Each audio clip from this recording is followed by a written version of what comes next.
Bueno, en este video y siguiendo con el desarrollo de este capítulo del libro, vamos a hablar del láser. Eh, el láser es quizás una de las aplicaciones más impactantes, más utilizadas y más desarrolladas en cuanto a las aplicaciones tecnológicas que tiene esto de excitar electrones a través de su interacción con fotones y que estos generen una transición, es decir, un salto a niveles de energía como hemos venido estudiando hasta acá. Antes que nada vamos a hablar de emisión espontánea y emisión estimulada. El mecanismo tradicional por el cual un átomo queda en estado excitado es irradiarlo con una cierta cantidad de fotones.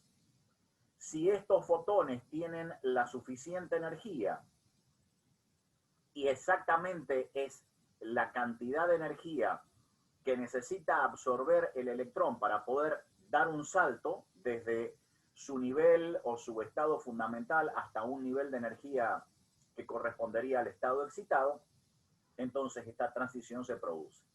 Para que ello sea así, la cantidad de energía que debe portar el fotón tiene que ser exactamente igual a la diferencia de energía entre la energía que correspondiente al nivel fundamental del electrón y la energía correspondiente al nivel excitado al cual el electrón va a saltar.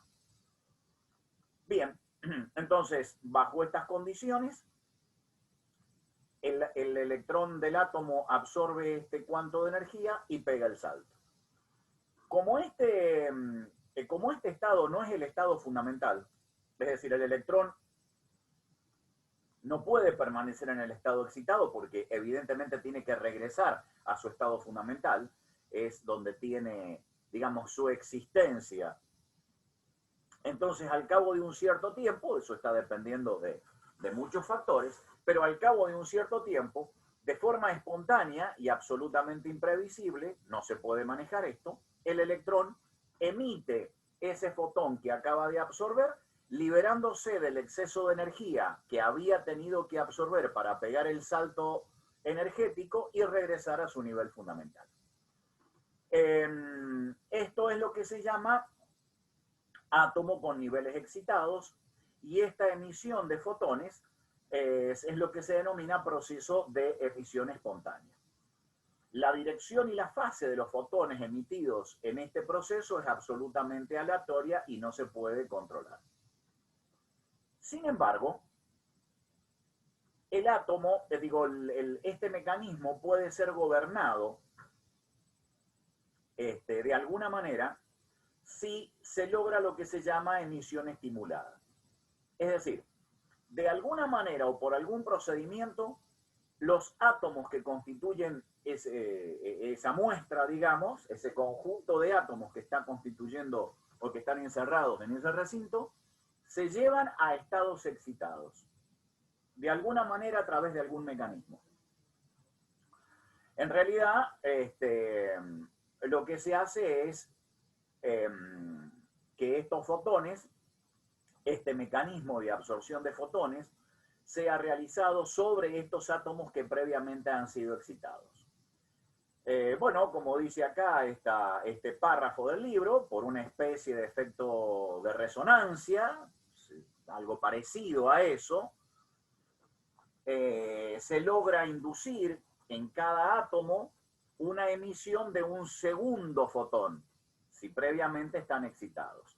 Entonces, de esta manera, se duplica la cantidad de fotones que han sido emitidos, porque los átomos que han sido excitados previamente y que han absorbido fotones, emiten el fotón debido a la emisión espontánea más este otro fotón que se obtiene como consecuencia de este efecto de resonancia inducido.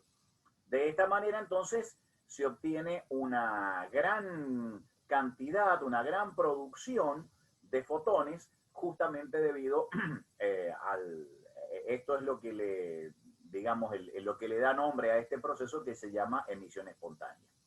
Entonces, por cada átomo hay un fotón antes de la emisión, es decir, un fotón que ha sido absorbido, y después, debido a este proceso de emisión estimulada, hay una producción de dos fotones. Esto también se conoce con el nombre de amplificación de la luz.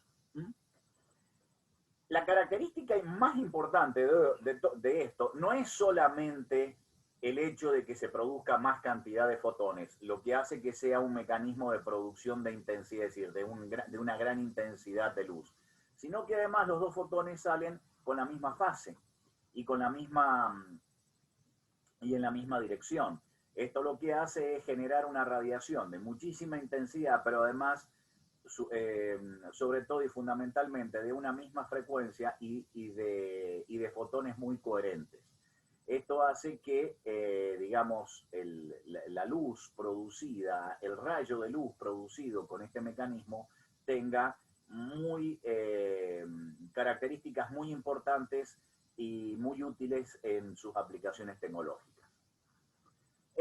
Para analizar un poco más en detalle esto de la emisión estimulada, necesitamos, antes que nada, entender un poco el hecho de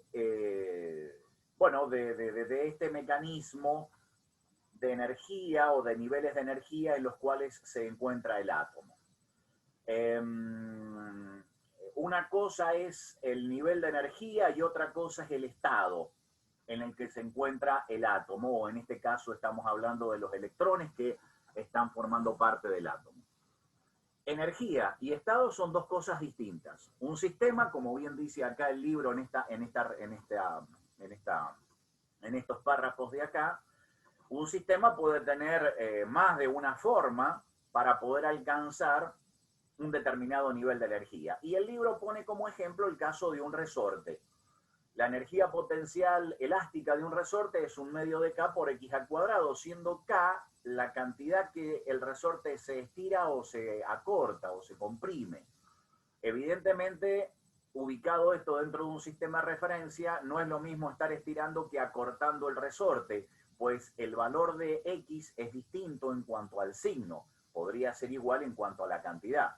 Sin embargo, como la energía potencial elástica depende del cuadrado de X, el signo no interviene y ante un resorte que se acorta o que se alarga a la misma distancia X, tenemos la misma cantidad de energía, aunque evidentemente el proceso por el cual hemos llegado a esos valores idénticos de energía es exactamente, son distintos, ¿no? Hay diferencia. Bueno, esto es más o menos lo que sucede en un átomo. En realidad, para poder entenderlo bien, tendríamos que ver antes de lo que vamos a hacer algunos otros temas relacionados, y ya metiéndonos en la formulación de la mecánica cuántica, algunos temas más particulares.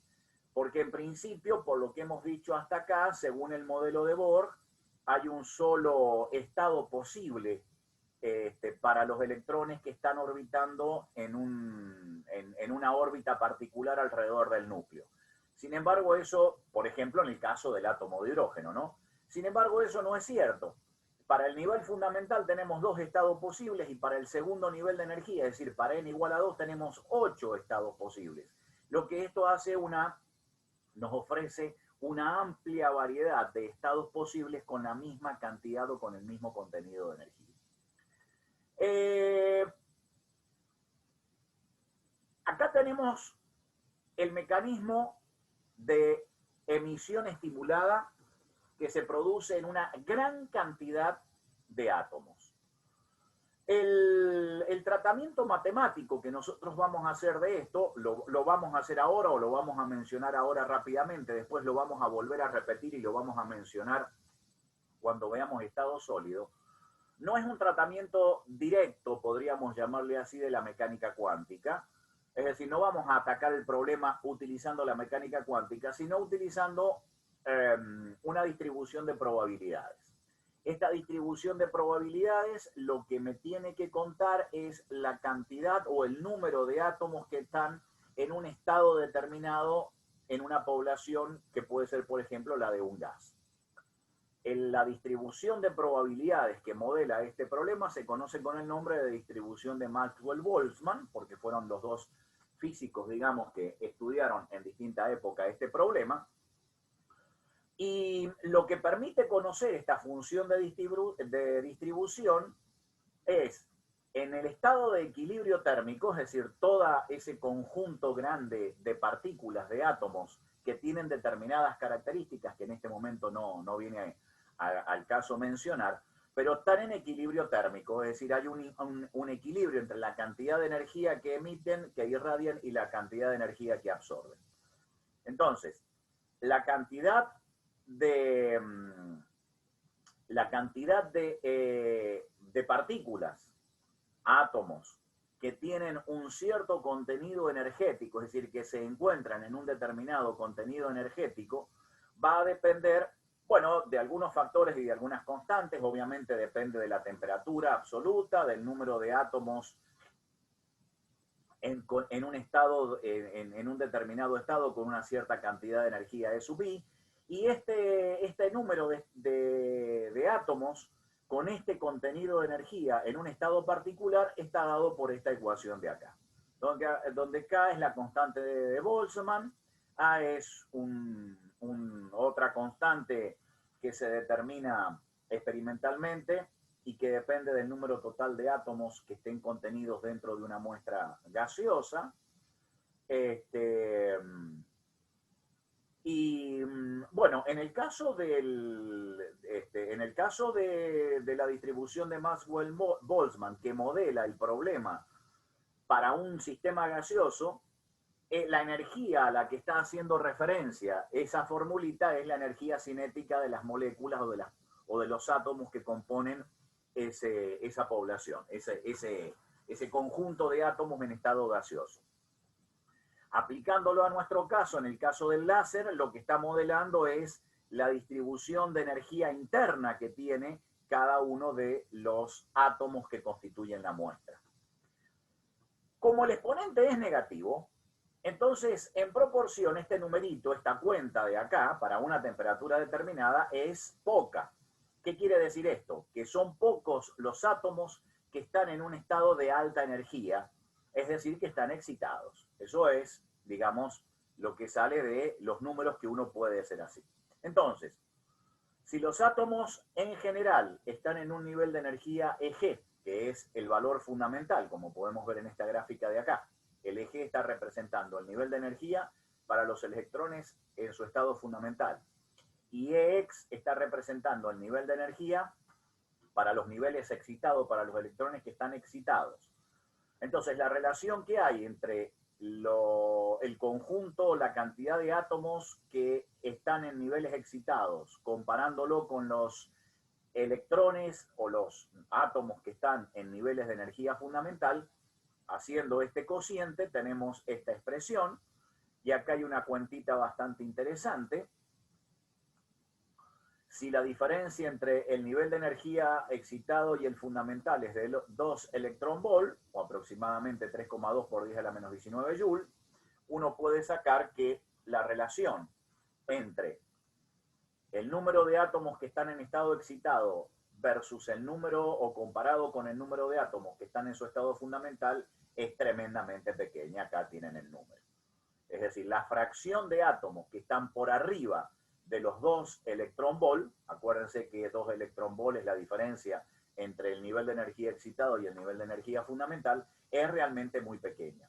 Aún, y esto hay que notarlo, con una temperatura tan alta como los 3000 grados Kelvin, que es la temperatura normal, como dice el libro, que tiene una lámpara de filamento, una lámpara incandescente.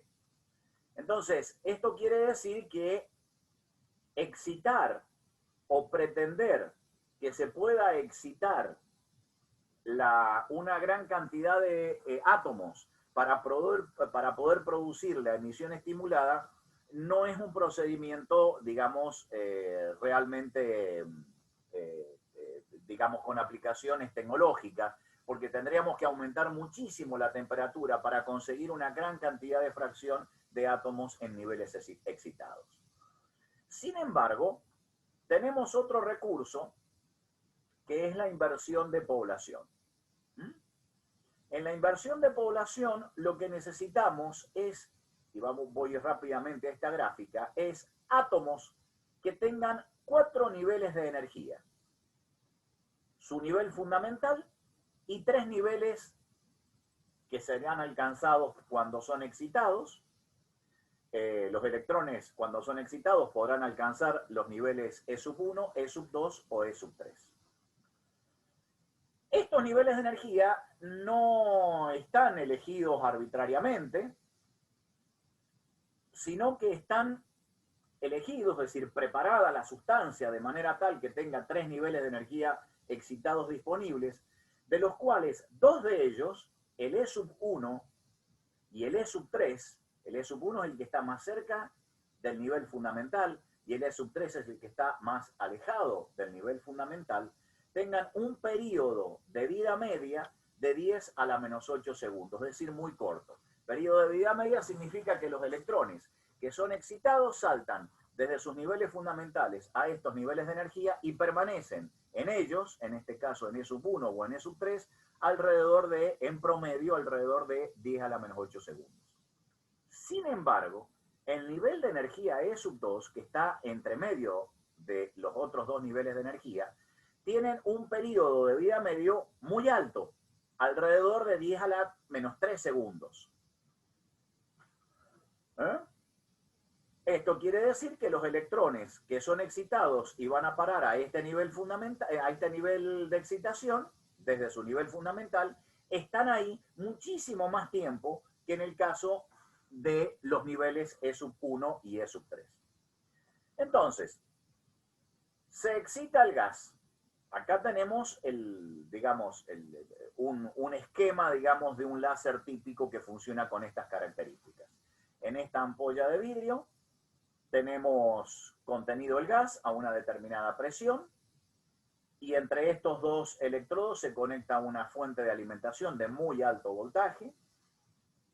El gas está a una determinada presión. En uno de los extremos tenemos un espejo que produce una reflexión prácticamente del 100%, es un espejo de altísima calidad. Y en el otro extremo hay un espejo que deja pasar un pequeño porcentaje de la luz que se refleja en él. Es decir, del 100% de luz que llega o que incide sobre ese espejo, el 95% se refleja y vuelve hacia adentro, pero el 5% puede pasar. Esto es lo que va a emitir, en definitiva, el rayo láser que genera este dispositivo. Muy bien, perfecto. Entonces, ¿cómo funciona este mecanismo de inversión de población? Lo primero que hay que hacer es excitar el gas. Esto se hace a través de un mecanismo que se denomina bombeo, por el cual se aplica una diferencia de potencial a través de esta fuente de alimentación al gas contenido en este recinto, en esta botella, y entonces se logra excitar a los electrones de los átomos que componen ese sistema gaseoso. Como consecuencia de ello, algunos electrones que están en su nivel fundamental van a saltar al nivel E1, algunos lo harán al E2 y otros lo harán al E3. Nuevamente, recordar que en E3 y en E1 los electrones están como promedio 10 a la menos 8 segundos.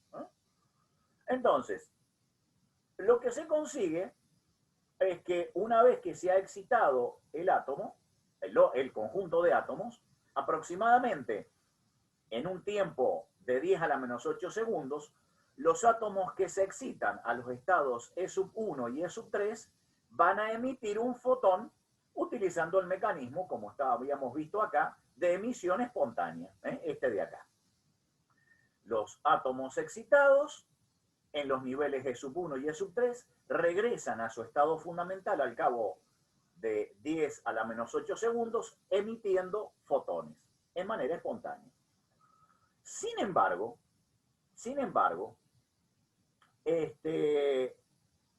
los electrones emitidos de esta manera no regresan todos a su estado fundamental.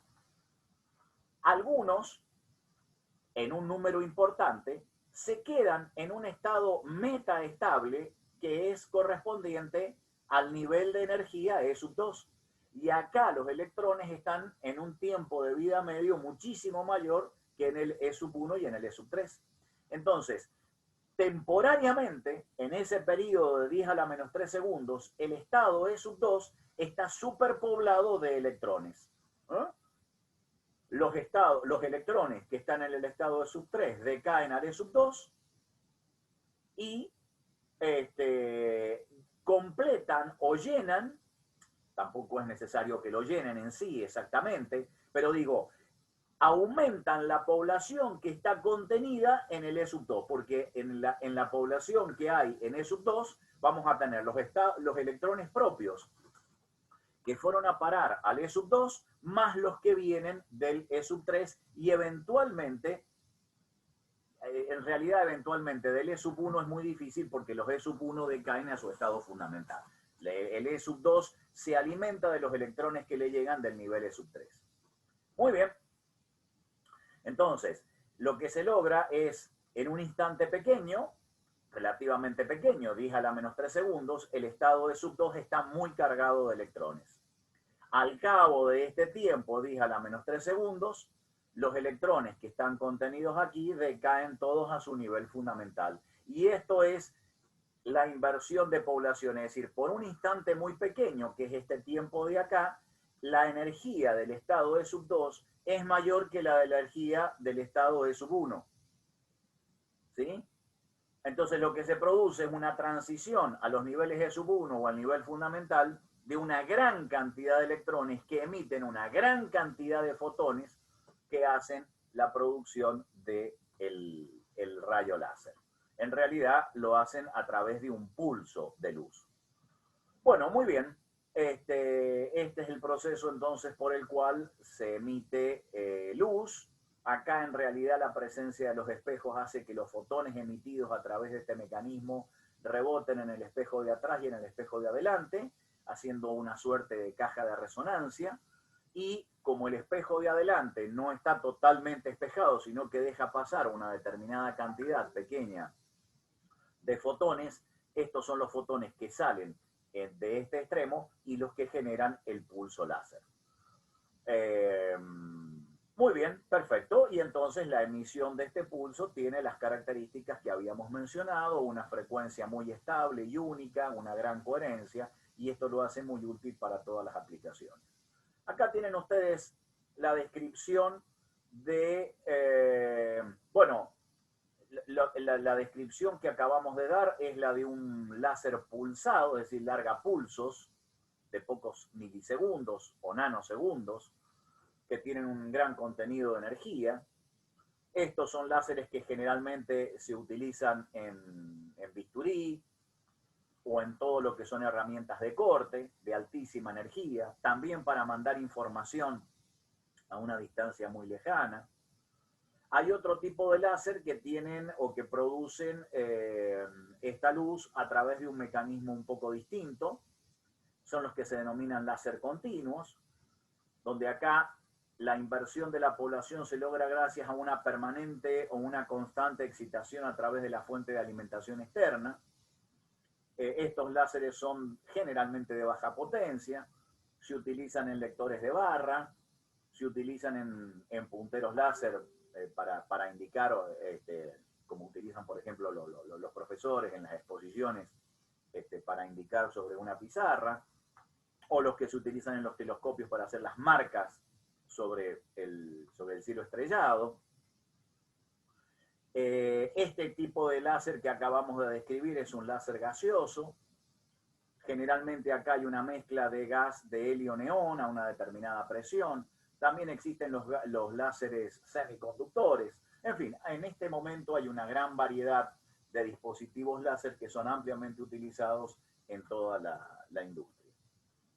Muy bien, perfecto. Entonces con esto vamos a completar la descripción de este dispositivo que utiliza el mecanismo de excitación de electrones a niveles de energía superiores como aplicación tecnológica.